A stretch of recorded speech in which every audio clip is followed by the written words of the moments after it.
¿qué para ustedes es la creatividad o alguien creativo? La creatividad o alguien creativo. Pueden definir cualquiera de las dos.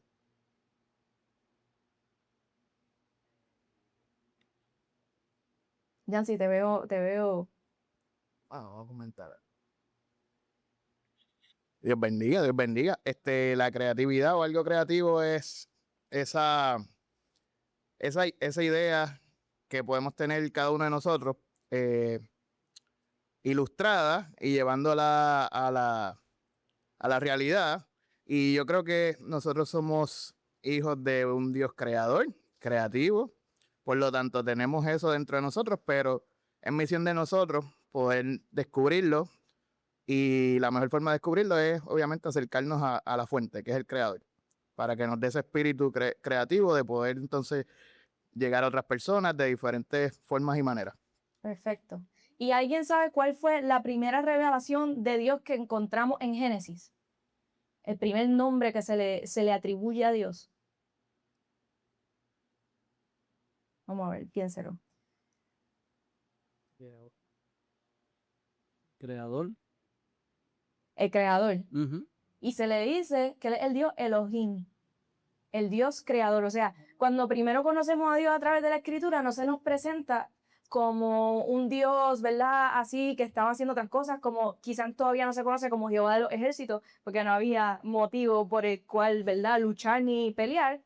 Pero encontramos a Elohim, que es el creador. O sea, desde el principio estamos viendo que Dios es el que crea, pero también Génesis nos dice que nosotros fuimos hechos ¿a qué? A imagen y semejanza. Quiere decir que atributos de Dios nosotros los tenemos. Si Dios es creador, nosotros somos creativos. Y eso es lo que nos hace a nosotros, como decía Yancy, ¿verdad? Nos acercamos a ese Dios que es el origen de todo y nosotros podemos tener de su creatividad, de lo que Él pone en nuestra mente y en nuestro corazón, Eric. Hay algo que despierta, por ejemplo, la curiosidad en el sentido de la creatividad, que es que en el mundo pues existen muchas cosas que han sido creadas. Por ejemplo, yo como en mi caso podemos tomar los marcas de vehículos y distintos vehículos, ¿verdad? Pero cuando tú te fijas bien, en el mismo concepto hay cosas que han sido creadas, pero son bien diferentes. O sea, que la creatividad también es aquello, ¿verdad? Que haces cosas que como que están en la imaginación de alguien, pero no en diferentes personas, que no es de una sola. Sí. Sí, claro, puede tener un mismo origen, una misma base, pero la creatividad de cada uno hace que el resultado sea diferente. Y eso mismo es la adoración. Tenemos el mismo origen, fuimos diseñados para lo mismo, le servimos al mismo Dios, pero nuestras expresiones de adoración y de alabanza a Dios son de acuerdo a nosotros, ¿verdad? No, yo no puedo copiar la adoración de otra persona. Digo, no es que no pueda, es que no debo. A veces, ¿verdad? Como que podemos caer en esa trampa de copiar algo, pero nuestra adoración es única, tiene nuestro ADN, tiene nuestras características, así que la creatividad nuestra está en medio de la alabanza y de la adoración.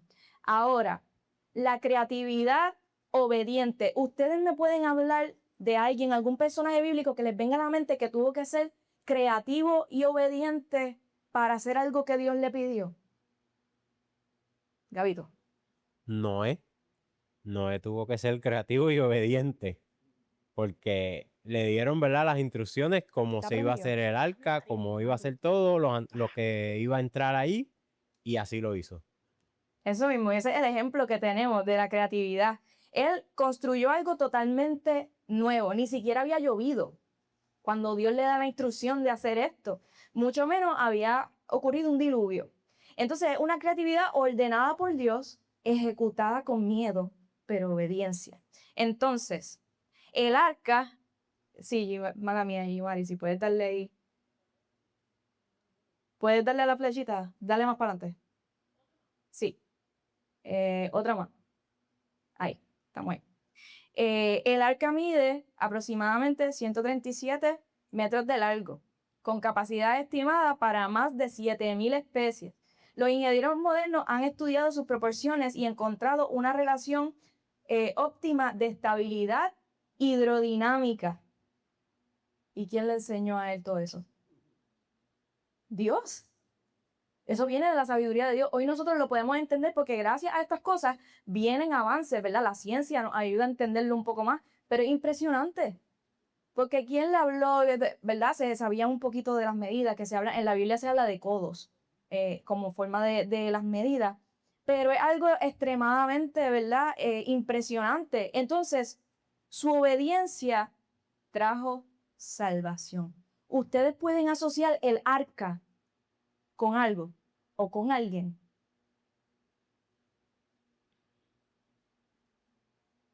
Si en medio de un diluvio todo el que estuviera dentro del arca sería preservado, sería salvo. El arca se puede con el mismo Dios porque lo que está es salvando. El arca es la estructura donde van, el refugio donde van a entrar esas personas que van a ser salvados y se puede comparar con el mismo Dios. Exactamente. El arca es un reflejo de Cristo, de que todo el que está en él alcanza la salvación y la misericordia en medio de juicio. O sea, lo que estamos viendo es una representación de lo que Cristo vendría a ser. Es la creatividad de Dios. La creatividad de Dios de que desde el Antiguo Testamento podemos ver el plan de redención. Desde el Génesis está el plan de redención. Entonces, ahora vamos a hacer lo opuesto. Ustedes me pueden decir un acto de creatividad que fue hecho en desobediencia. Un ejemplo bíblico de un acto de creatividad que fue hecho en desobediencia. El becerro de oro, eso es una. Ahí vamos. Babel, ¿verdad? Fue un acto muy creativo, pero sin obediencia. Era una creatividad guiada por ambición, construida hacia arriba para hacerse un nombre. ¿Y el resultado cuál fue? Separación y confusión. Ahora, cuando fue hecho con obediencia, en el caso de Noé, vemos que la creatividad es una respuesta al llamado. El artista desaparece y el creador es glorificado. O sea, trae salvación y unidad. Ok, vamos entonces a hablar de la imaginación, que lo mencionaron en las definiciones que dieron, me hablaron de la imaginación. Para ustedes, ¿qué es la imaginación como tal, separándolo de la creatividad? La imaginación. Yo pienso en imaginación y me pienso en el rey de Disney, de Figment, que es un fragmento de la imaginación. Así que alguien que me diga una definición un poquito más mejor. Crear una ilusión, ¿Verdad? Algo que quizás no está concreto, exacto. pero está viviendo ella en la mente del ser humano. Sí, la imaginación es como pues, primero me imagino algo, un proyecto, una idea, y luego pues voy plasmando esa idea en algo concreto, ya más materializado, ¿verdad? Que lo estoy llevando a cabo, pero me estoy imaginando antes, tengo que imaginarme cómo sería yo, pues si mi sueño es una casa, me estoy imaginando eso, y luego lo voy plasmando haciendo lo que se Volviendo a la materialice. realidad. Sí. Okay. Ah. Yancy. Yo pienso que la imaginación es el primer paso de la fe en acción, porque comenzamos a pensar activamente sobre algo. Y obviamente la fe nos dice que es la certeza de lo que no vemos, ¿verdad? Y la convicción de lo que puede llegar a ser. So, de que para mí yo pienso que la imaginación es ese primer paso de fe. Perfecto. Y yo creo que el ser humano, ¿verdad? Aparte de respirar, de ciertas cosas que ya están en nuestro default, el ser humano no puede hacer nada extra, ¿verdad? Sin antes imaginarlo. O sea, yo no sé cuánto de ustedes les ha pasado que antes de hacer algo se imaginan cómo va a ser eso que van a hacer, ¿verdad? Como que estamos todo el tiempo imaginando. Entonces encontré unos datos curiosos que si alguien me los puede leer, se los voy a agradecer para no estar hablando yo todo el tiempo. Si alguien los ve de casualidad ahí, que me pueda leer el de Harvard y otros dos datos. Espérate, vamos con el micrófono por aquí. Mónica, muchas gracias. Muy amable. Harvard 2013 dice, imaginar una acción activa, casi las mismas regiones cerebrales que ejecutarla físicamente. Puedes seguir con la próxima, Ok. si quieres. Dice, pianistas que practicaron mentalmente 5 días mostraron mejoras casi idénticas a los que practicaron físicamente. Eso fue en Science, 1995. 90%, una visualización mental como entrenamiento oficial. Michael Phelps imaginaba cada carrera antes de dormir. O sea, estamos viendo músicos, atletas, creativos, que por imaginarse algo, su cerebro estaba, ¿verdad?, tan activo y tan en tune con todo lo que estaban viviendo, que habían mejorías de solo imaginarlo. Y yo no sé si, por lo menos a mí me ha pasado que cuando sé que tengo que predicar o hacer algo al otro día, estoy meditando en la predicación y me estoy imaginando hasta cómo va a suceder, cómo quizás puedo llevar ciertas imágenes, cómo puedo hablar ciertas cosas. Y entonces uno está haciéndose como que una película en la mente. Y eso es natural del ser humano y eso es lo que nos ayuda a mejorar. O sea, si vamos a decir, tenemos que, vamos a decir, hacer algo, voy a poner un ejemplo de música. Vamos a decir que el otro día tenemos que cantar. Pues quizás yo en la preparación y todo me estoy imaginando cómo va a ser la dinámica y eso me va a ayudar a tener seguridad cuando me paro a hacerlo de verdad. O imaginar que estoy haciendo algo, que estoy tocando un instrumento o que estoy, no sé, haciendo algo nuevo, qué sé yo, si Yamil va a hacer un recorte nuevo, quizás se lo imagina antes. Cuando le ve la cabeza a un cliente dice, ok, este le pega. Pero eso está en nuestra naturaleza, ser creativos y tener ese tipo de imaginación. Entonces, hay algo que a mí me llama la atención cuando estamos hablando del Génesis, y es que cuando Dios termina algo, ¿verdad? Cuando termina un día, ¿qué dice que Él dijo? ¿O qué vio? Yo que era bueno. Vio que era bueno. Dios no dijo, ¿verdad? Que aquí vamos a entrar en la humildad y lo que no es la humildad en nuestra creatividad. Dios dijo, es bueno. Lo que hice es bueno. No digo, es que pasé un trabajo brutal y yo creo que hubiese sido mejor. Podía cambiar esto para que fuera mejor. No, simplemente confió en lo que hizo y vio que era bueno. Y mira, a mí el creativo más humilde que hubo para mí fue Jesús. Cuando Jesús estaba haciendo milagros, Jesús no hacía nada que si hocus pocus, ni todas estas cosas que hacen, ¿verdad? Por ahí, ni estaba moviendo manos. Él oraba, le daba gracias al Padre, hacía el milagro y le daba la gloria a Dios. Calladito. Porque él no quería llevarse el crédito en su humanidad. Él decía, todo lo que yo estoy haciendo es para la gloria del Padre. Para la gloria del Padre. Vemos, ¿verdad? Hay libros en la Biblia que no tienen su autor, que se le atribuyen a personas, pero es que no quisieron poner quizás, ¿verdad?, su firma para que no pensara que era su propia sabiduría, su propia inteligencia, sino que dijeran, esto es de Dios. Entonces, mira, los artistas medievales no firmaban sus obras porque eran muy religiosas y ellos lo que querían era que entendieran el mensaje del evangelio. Entonces, el quien lo creó no se llevaba el crédito. Solamente Miguel Ángel firmó una de sus obras bien temprano y luego se arrepintió. Y era porque se le estaban atribuyendo a otro artista. Entonces, eso como que le dio como que un poquito de celo o de competencia, ¿verdad? Y él lo firmó. Pero dicen quienes escriben su biografía que él se arrepintió de haberlo hecho. Porque se supone que el propósito del arte que él creó era glorificar a Dios. No era simplemente que lo reconocieran como artista. Entonces, esto lo llevo porque su arte era un regalo que apuntaba a Dios y no a sí mismo. Nosotros todos hacemos algo, sea en una plataforma, sea en una iglesia, sea en nuestro trabajo secular, sea donde sea.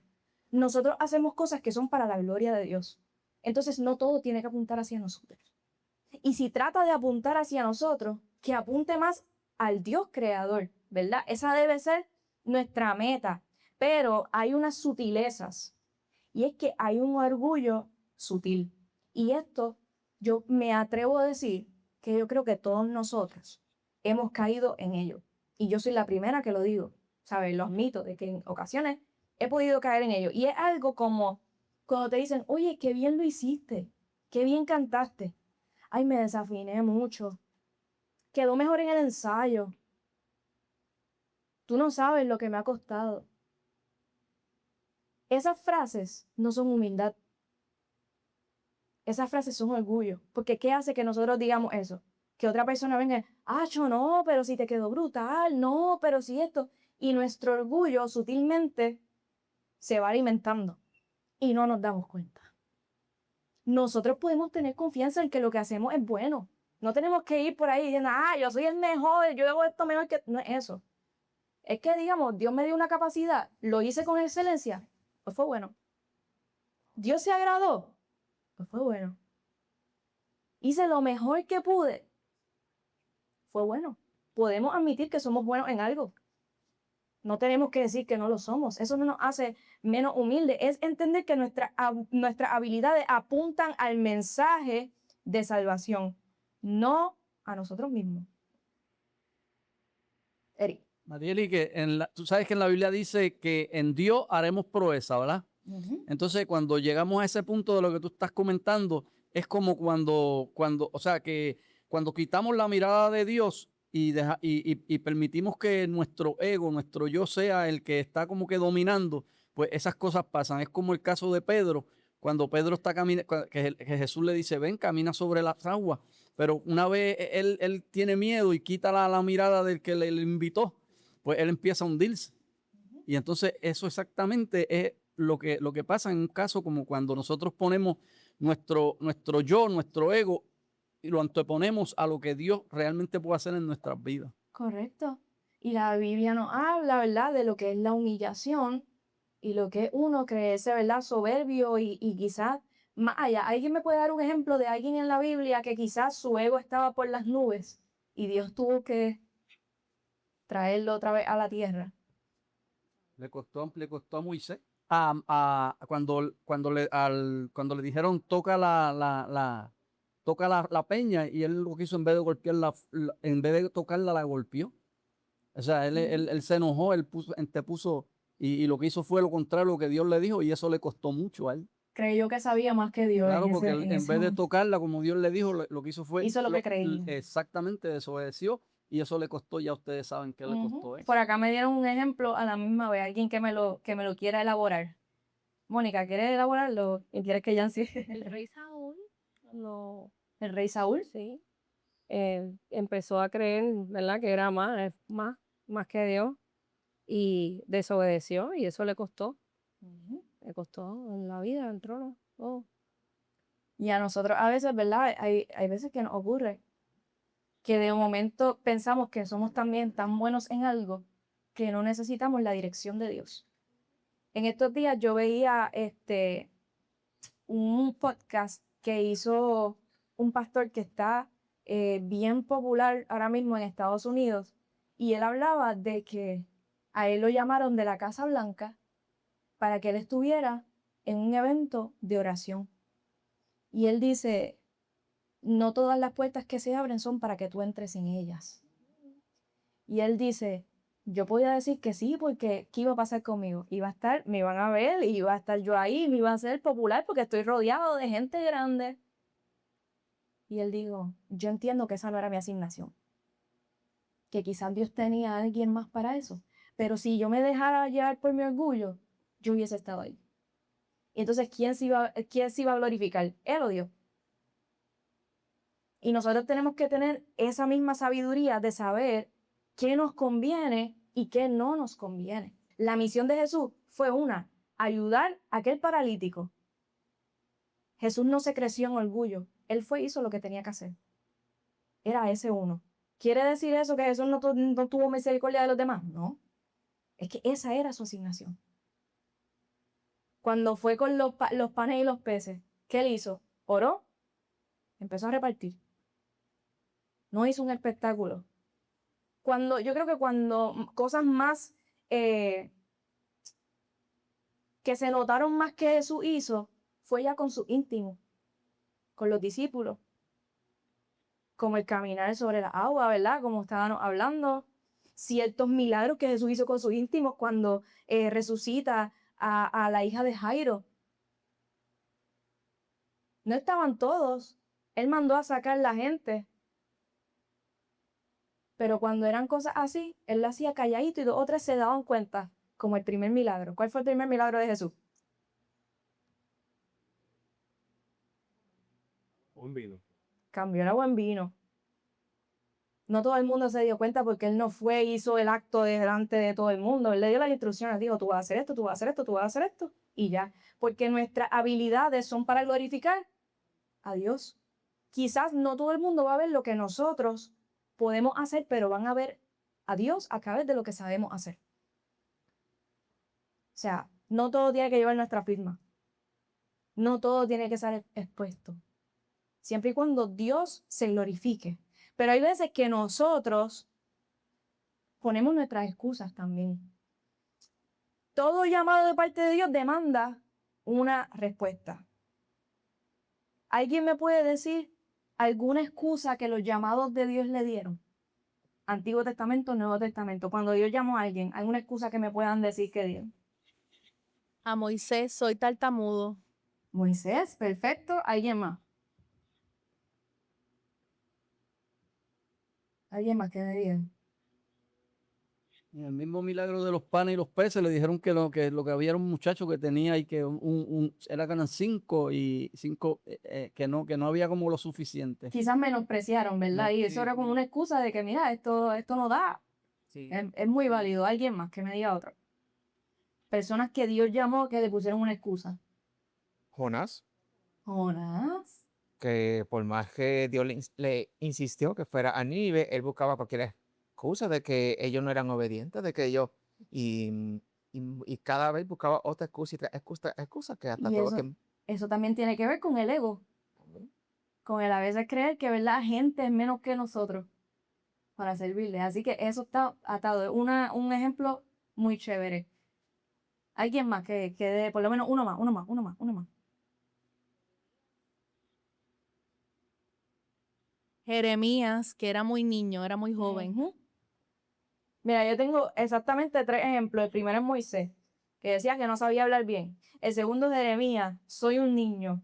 Y el otro que tenemos, Gedeón, que decía, yo soy el menor de la familia.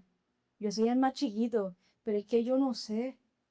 Ninguno estaba en control, ninguno sabía para qué Dios lo estaba llamando. Noé recibe esta asignación y yo me lo imagino que estaba asustado y que le estaban temblando las piernas porque es que, pero ¿cómo tú me vas a llamar a hacer algo tan grande? Si mírame a mí, yo tan pequeño, pero... Y nosotros nos ponemos las mismas excusas. ¿Alguien me puede dar, si se atreven a ser vulnerables, una excusa que le han dado a Dios cuando lo ha llamado?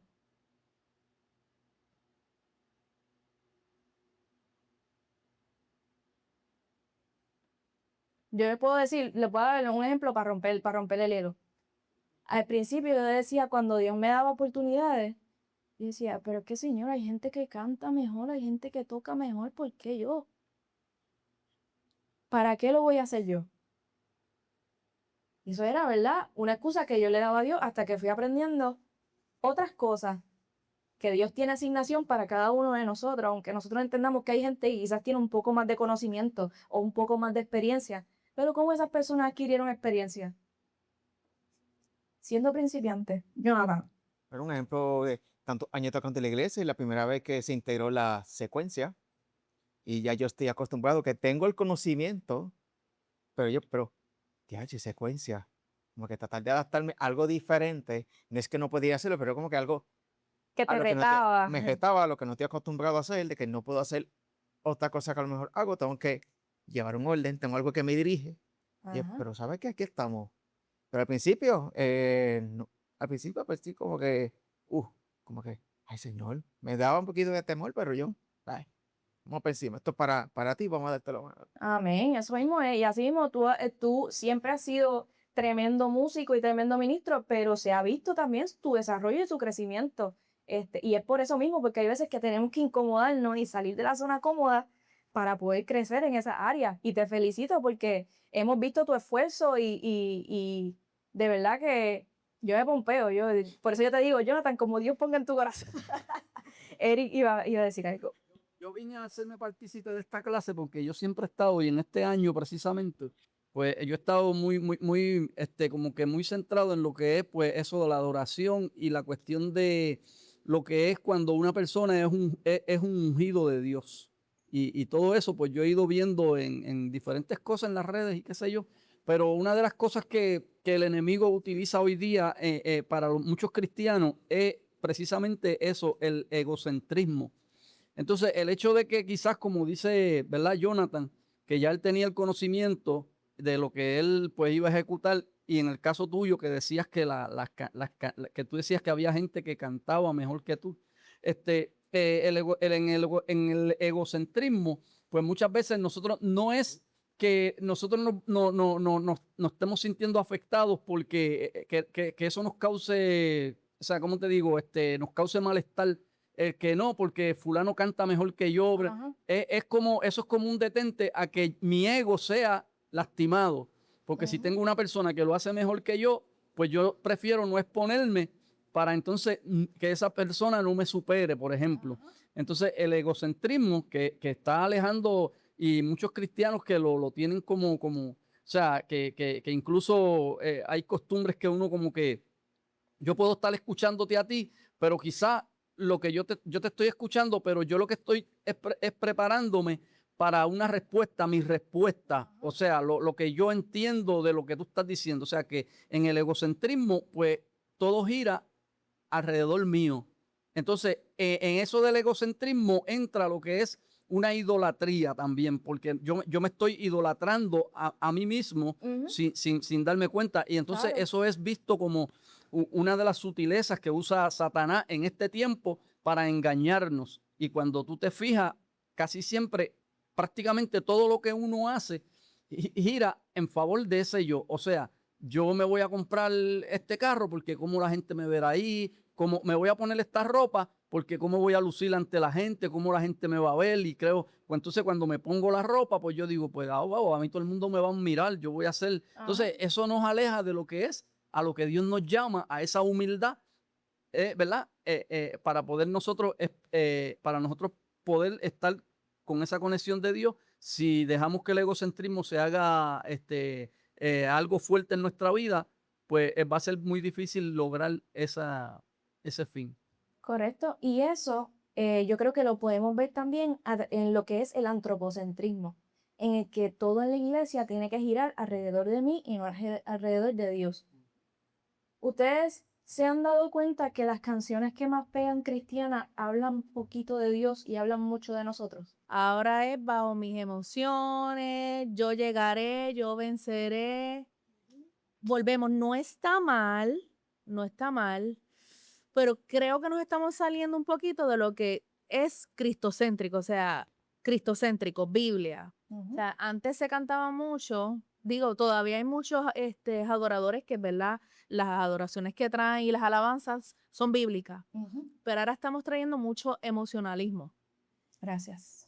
Lo que más me mueve mis emociones, si yo estoy en proceso de tomar una decisión, pues te suelto mis sueños. Ajá. Y entonces no lo llevamos a oración. Entonces es una línea bien finita.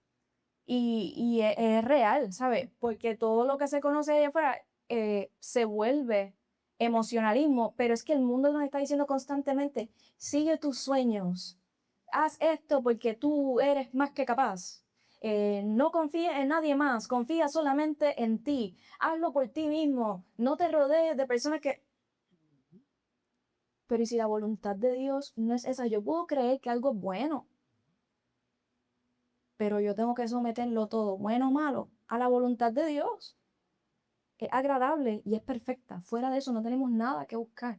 Entonces escuchamos esa canción, una canción que para mí es muy antibíblica. Es yo te arrebato mi familia, yo te arrebato Isaac. Eso es como que a lo ninja con el enemigo. No, Dios ya venció, Jesús ya venció. Sí, exacto, estás declarando que el enemigo es dueño de tu familia entonces por ahora, hasta que tú se lo arrebates. No, Jesucristo tomó las llaves del infierno. Jesucristo venció la muerte. Jesucristo venció por tu familia. ¿Qué es lo que dice la palabra? Yo estoy convencido de que, ¿qué? Mi casa y yo es muy diferente. Decir, mi casa y yo seremos. A decir, al enemigo, ¿por qué le estoy dedicando tanto tiempo al enemigo? Podemos reconocer que el enemigo es astuto, claro. Podemos reconocer que tiene un plan y una agenda contra la familia, contra... Claro que sí. Pero hay una forma de batallar con eso, que es levantando el nombre de Cristo. Porque ante el nombre de Jesús se doblará toda rodilla de lo que está en los cielos, en la tierra y aún debajo de la tierra. Entonces es cambiar la mente a que, ok, yo quizás estoy pasando por un tiempo de escasez. ¿Qué yo puedo cantar? Cristo Jesús, eres mi plenitud. Cristo Jesús, eres mi plenitud. Si te tengo a ti, ¿verdad? Ya cambiamos de mente de que yo estoy declarando algo que quizás hoy no lo tengo, quizás no lo entiendo, pero eso es la fe. Lo estoy imaginando antes de tenerlo. O sea, tenemos que usar la creatividad en medio de la oración y de la adoración y del alabanza y de todo lo que estamos haciendo. Porque se vuelve muy peligroso cuando entonces le damos más potestad a veces al enemigo que lo que le estamos dando a Cristo. Y nosotros no podemos caer en el antropocentrismo. Ahora, me pueden decir una canción que sea lo opuesto. Hay una que desde ahorita yo estoy pensando en ella, que no sé si tú recordarás, como tú has estado más en esto de la música, que dice, qué impresionante es el mar, y cuando amanece, es que tú todo lo hiciste. ¿Ah? El gran artista. El gran artista. Esa canción, pues a mí siempre, yo siempre cuando la escucho, digo que eso le está dando la gloria. Y es de esos tiempos que realmente cuando la gente estaba allí, Ávila, toda esa gente que estaba metido ahí, pues yo pienso mucho en esa canción. Ahora mismo yo te puedo decir que hay una que a mí me gusta mucho, que se llama Solo hay uno. Solo hay uno, una canción moderna, pero habla de lo que significa, que esto es muy diferente, lo que significa lo que Jesús hizo por mí. Pero después dice, solo hay uno digno, nadie más, nadie más. Solo hay uno digno, nadie más. Está rechazando cualquier otra cosa para decir solamente hay uno.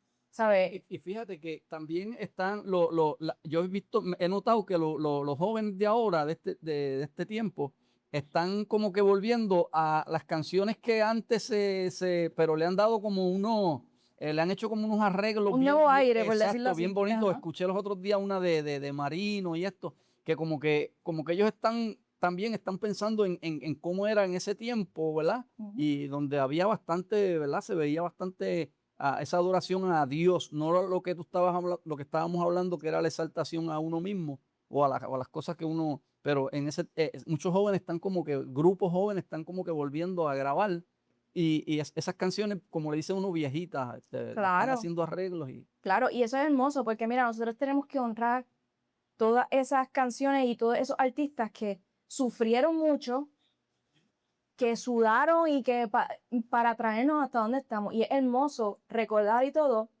pero hago la aclaración y es añadiendo a eso, no yéndome en contra, porque creo que eso es un fundamento hermoso y a mí me encanta que nosotros tengamos variedad de cantar desde lo viejito hasta algo nuevo. Pero también nosotros tenemos que entender que en la creatividad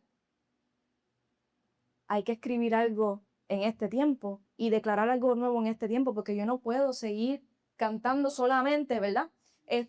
Solamente lo del ayer, y tampoco puedo estar cantando solamente lo de ahora y olvidarme de todo un trayecto y de todo lo que Dios ha hecho. Yo creo que es un balance de decir, yo tengo que honrar esto porque esto es lo que nos trajo aquí, pero también tengo que saber que Dios demanda una respuesta de mi parte y que nuestra respuesta a Dios es adoración. Entonces, que yo puedo escribir una canción hoy que glorifique a Dios y no que esté hablando todo el tiempo de mí.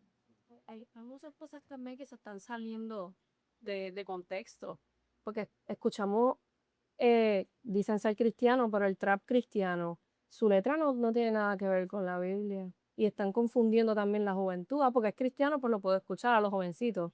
Y yo me he puesto a escuchar a algunos y completamente se va fuera de foco. Sí, Completamente. es real. Hay muchos que hablan más de ellos y de dársela ellos mismos a que hablar de Dios, ¿verdad? Y es algo que se ha ido. Alguien que yo puedo dar fe que escribe lo contrario es un Onel Díaz.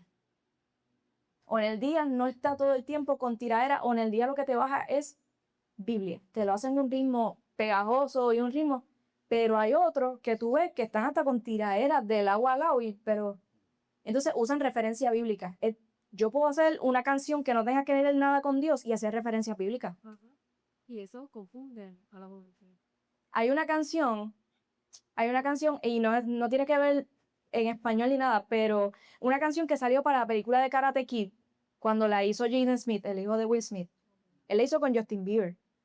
Y en una parte él dice, hace referencia a Star Wars, dice, y después dice, like David and Goliath, conquer the giant, ¿sabes? Te está hablando de referencia bíblica. ¿Eso hace la canción cristiana? No. Te usó una imagen. Cool. Pero también me habló de Star Wars. Entonces la canción es de Star Wars. No. Está hablándome de los Jedi y de... No, eso no tiene nada que ver. Tiene Entonces que, no podemos confundir, ¿verdad? Una cosa con otra. no, que tiene que ver con los tiempos también, que estos tiempos son diferentes a los tiempos de, por ejemplo, los 90, los 2000. Pero puedo decir de ejemplo de que un grupo que yo escuchaba casi todos los días, porque mami le daba hippie, porque mami en casa se escuchaba canciones cristianas, era peregrino extranjero, Hoy lo y estaban todas escuchando. sus canciones son Biblia. Biblia cristocéntrica, cada una de sus canciones. Y son canciones que...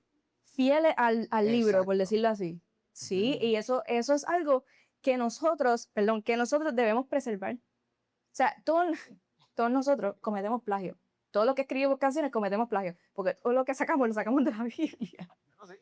Porque es nuestro material, ¿verdad? Es lo que tenemos. Y eso es por lo que nos debemos dejar llevar. O sea, hay una canción, ¿cuántas canciones no se han escrito del Salmo 40? ¿Cuántas canciones no se han escrito de diferentes salmos? Es la misma letra, pero quizás la forma de llevar el mensaje, porque hay un salmo, ese salmo yo me lo aprendí por una canción de Chamay. Pacientemente esperé en Jehová, esperé, y se inclinó a mí y oyó mi clamor, y me libró del pozo de la desesperación. Pues me aprendí con una melodía, peregrino y extranjero. ¿Dónde está la muerte tu aguijón? ¿Dónde o sepulcro su victoria? Se olvida hasta la muerte en victoria. Es Biblia, ¿verdad? Y nosotros podemos hacer eso mismo porque son técnicas que la iglesia desde muy temprano utilizó para enseñar Biblia, melodías. Estos hombres que hablábamos, y yo añadiría ahí también a Esther, ¿verdad? Hablando de un ejemplo de una mujer, Esther tuvo que hacer algo para lo que quizás ella no se sentía preparada y era algo que le demandaba mucho, pero quizás estaba con esa lucha de, pero ¿cómo yo voy a hacer esto? Y se escucha, ¿verdad? El consejo que se le da para que lo haga, para que se inspire.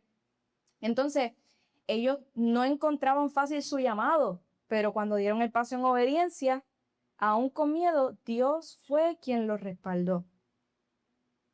Si es de Dios, aunque nos tiemblen las piernas, aunque sintamos que vamos a vomitar antes de hacer lo que tenemos que hacer, vale más la obediencia que ignorar el llamado.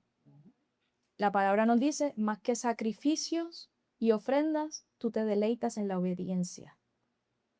Entonces, ¿a qué Dios me está llamando que yo tengo que responder aunque responda con miedo? Como que ahora se puso un poquito profunda, vi las caras que de momento hicieron Dios no nos va a llamar a algo fácil, porque si es fácil lo podemos hacer por nuestra propia capacidad. Dios nos va a llamar a hacer algo que tengamos que depender de Él. That's it. Pero si Dios te llamó, Dios te va a respaldar. En todos los ámbitos de la vida. Puede ser que Dios te llame a un trabajo y tú no te sientas totalmente capacitado, pero si Él te llamó y te quiere poner ahí, Él te va a capacitar. Dios te está llamando a ministrar de cierta forma y tú no te sientes capaz. Amén. Porque tienes que depender de Él. ¿Verdad? En el contexto que se habla que tenemos que ser más como los niños, es algo diferente, pero tomando esa imagen, me gustaría traértelo a esto. Un detalle de los niños es que cuando son pequeños, ¿de quién dependen? De mamá y papá. Y muchas cosas no las pueden hacer por ellos mismos. Nosotros tenemos que ser como esos nenes pequeños, que les tiremos la mano al Espíritu Santo y le digamos, tómame la mano y ayúdame porque yo no puedo. No puedo hacerlo por mí mismo, no puedo hacerlo por mí misma. Y que simplemente podamos depender de Él en todo lo que hagamos. Aunque sintamos que sabemos lo que tenemos que hacer, tenemos que reconocer, no teman porque yo estoy contigo. Y eso se repite a lo largo de la Biblia un montón de veces. No temas porque yo estoy contigo. Así que si Dios te está llamando a hacer algo creativo, que quizás a ti no te hace sentido, ¿entiendes? que tu obediencia es lo que va a definir el éxito, no tu capacidad. Porque si Dios te llama, te va a capacitar en el camino. Y no te estoy diciendo que porque Dios te llamó y te manda a hacerlo va a ser fácil. Eso sería venderte un sueño. Lo que te estoy diciendo es que te atrevas a hacerlo. Y que te atrevas también a pedir ayuda a personas que tú entiendes que saben más que tú. Porque una persona con éxito se rodea de personas que saben más para aprender y de personas que saben menos para pasar su sabiduría. Y eso lo pueden buscar de Maxwell y varias personas que hablan del éxito en compañías y en muchas cosas. Y ellos dicen, yo me rodeo de gente que sabe más que yo, pero también de gente que sabe menos para ir pasando la sabiduría y adquiriendo más. Eric, ¿qué Mira, estamos Marieli, haciendo? y eso es otra cosa en este tiempo también que se ve mucho, que hay personas que no se atreven, o sea, con eso que no hacen lo que Dios dice por temor a lo que dirán los demás. O sea, como que cómo me verá la gente Ujú. si yo me pongo, por ejemplo, a alzar las manos en medio de la congregación, o yo me pongo a alabar a Dios de esta o X manera. ¿Qué dirá la gente? O sea, que eso también como que a veces nos impide cuando pensamos en el qué dirán, Ujú. y no estamos dispuestos a hacer lo que Dios nos está llevando a hacer. Y ponemos mucho, ay, ¿cómo me verá la gente? ¿Qué dirán de mí? Que yo que soy así, de esta forma, de esto. Ujú. Pues eso también nos lleva mucho también a eso, a desobedecer a permitir que se cumpla ese propósito que Dios quiere en nuestra vida. Claro, y no nos damos cuenta que muchas veces nosotros rompemos el hielo para alguien más.